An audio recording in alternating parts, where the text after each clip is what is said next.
Қайырлы күн достар, менің каналыма қош келдіңіздер. Бүгін сіздермен жүзімнен вареньені дайындалу жолымен бөлісетін боламын. Ең алдымен жүзімді шақтарынан осылай ажыратып аламыз.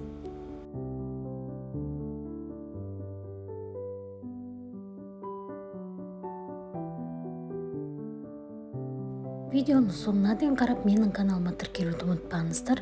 Және алдағы уақытта жаңа рецепттерді жіберіп алмас үшін қоңыраушаны басып қойыңыздар.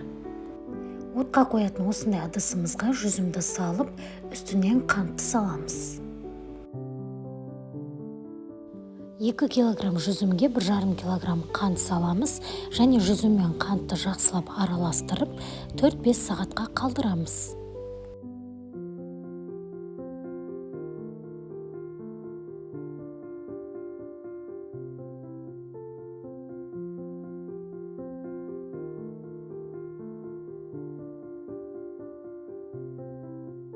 Төрт-бес сағаттан соң қант осылай жұмсарады, сол кезде отқа қоямыз.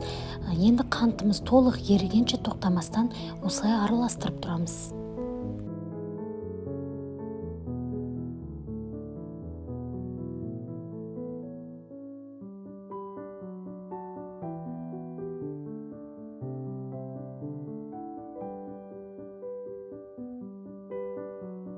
Біздің вареньеміз қайнап шықты. Енді бетіндегі осылай көбік шығады, соны қасықтың көмегімен осылай алып тастаймыз. Қайнаған вареньені тағы да оттан түсіріп, суығанын күтеміз. Шамамен 3-4 сағаттай күтеміз. Суыған вареньенің түрі осылай әдемі болып шығады. Және тағы отқа қойып, тағы да бір рет қайнатамыз. Бетінен осылай дәндері бөлініп шығады. Сол дәндерді қасықтың көмегімен алып тастаймыз.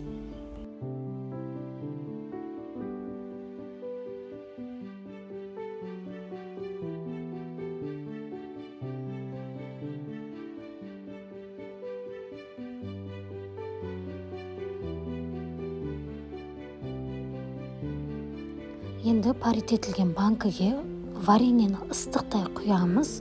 Міндетті түрде ыстықтай құйып, бірден жауып тастаймыз.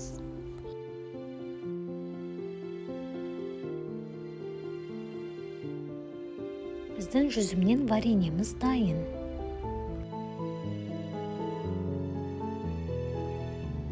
Варенье суыған соң осындай қою әдемі болып шығады. Дәмі сондай керемет болып шыққан.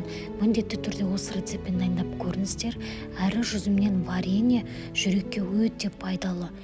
Қыстың күндері ыстық шаймен ішкенге өте керемет кетеді. Астарыңыз дәмді болсын.